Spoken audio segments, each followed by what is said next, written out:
So, David, can you just outline for me what you inherited when you arrived at Salford Royal? Well, Salford Royal always has been, I think, a very good trust. Or hospital. The relationships between medical staff were very strong, very limited medical politics, and a great team spirit. But its performance issues, as judged by government and Department of Health, weren't as they should be. So it had just had a recent inspection and assessment and came out very poorly from that. So, given the history and the inheritance and poor performance, just say a bit about how you tried to set about improving things. Well, initially, the most important thing was to get good governance across the organisation. So what I inherited were good people, but in operating in some chaotic systems where these systems had grown associated with individual departments or services. So we wanted to have a different risk management arrangement where the organisation knew the risks that people were facing, and we wanted to have good assurance and good governance systems which wrapped across the whole organisation. So this took some time. I think my first 1 or 2 years were just getting the basics in place, the good foundations for good management.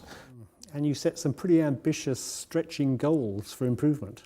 Well, that came a little later. If you're thinking about our quality improvement approach and our approach to patient safety, yes, we said, I think at the time boldly, as some would say naively, that we intended to be the safest organisation in the NHS. We were going to save 1,000 lives and reduce the incidence of harm by half. And that we put it into the public domain and said that's what we were going to do.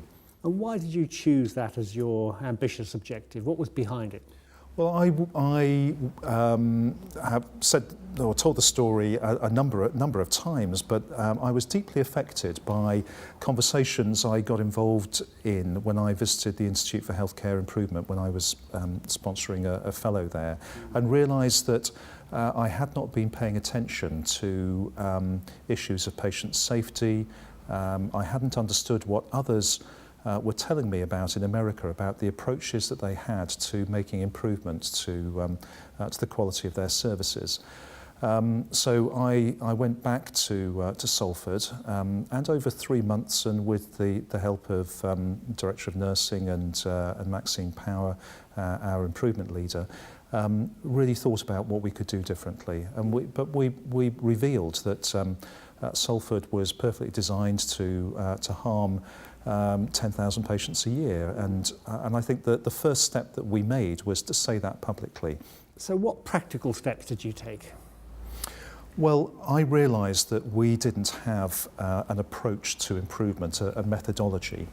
And I also realise now that the solutions, the problems that we face are to be found deep inside the organisation and not in the Chief Executive's office.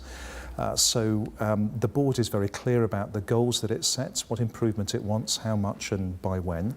And we use the Breakthrough Series collaborative approach of PDSA cycles, of inviting staff into learning collaboratives. And we ask them to test and to disrupt the system to see whether the changes that they want to put in place result in the improvement or not. They have to measure and demonstrate the evidence, and we do that in cycles. And when we're convinced that those changes do result in the improvement, we then reset the system across the whole organisation. And you invested in your staff, you supported them, you provided training in the quality improvement methods?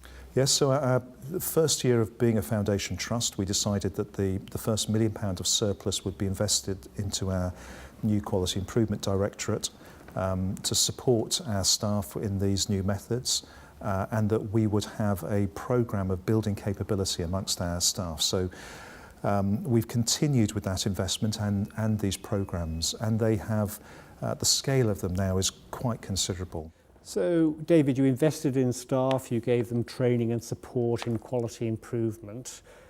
Do you have evidence this is making a positive difference for patients? Yes, one of the other things that we do, I think, differently from the way that we did before is measure. So we attach a lot of importance to measurement and reporting. So we see this not only in our wards and departments, and we continue the idea of public reporting. So their improvements, their position against the standards that we set for them are displayed publicly. Every ward has a whiteboard which says how many days since the last infection or fall. It says what the staffing levels are. So that measurement at that level is something we attach importance to. But the board also wants to see whether there is sustained improvement.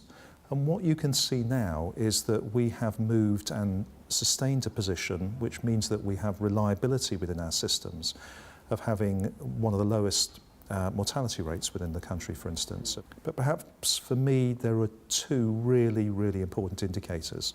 The first of which is that for 3 consecutive years now, in the NHS Staff Satisfaction Survey, we have been rated the best trust in the country. So we have the highest staff engagement scores. And I am absolutely convinced of the work of Michael West and others that staff who are engaged, feel supported, are going to provide better care. The evidence to me is overwhelming. And so this year is an absolute delight to see that we also, in the patient satisfaction survey, got the highest rating of any acute trust in the country. So just reflect for a moment on the lessons you've learned during this journey, particularly for you as a leader and your colleagues on the executive team, how you work on a day-to-day basis, what you do differently now, having gone through this process, compared, say, with when you first took up post in Salford Royal. I think that leadership visibility is crucial. I spend a day, a month, half a day sometimes working alongside staff. I don't know where I'm going to go. I'm directed, I'm giving a uniform, and I work alongside them. And the reason to do that is we don't have a conversation about the financial position or waiting times. I want to know what they experience, the problems, the impediments that our systems give them that prevent them making the improvements that we're asking them to make. So being authentic is crucial. I think if I was talking about other things, I would lose that credibility amongst the staff, and so would the executive team. And you're relatively unusual as a foundation trust in that you don't have a chief operating officer. Tell me why that's the case. Well, we were having conversations with our clinical leaders about devolving responsibility to them and also holding them to account for the changes they made and the improvements and the contribution they were making to the trust's goals.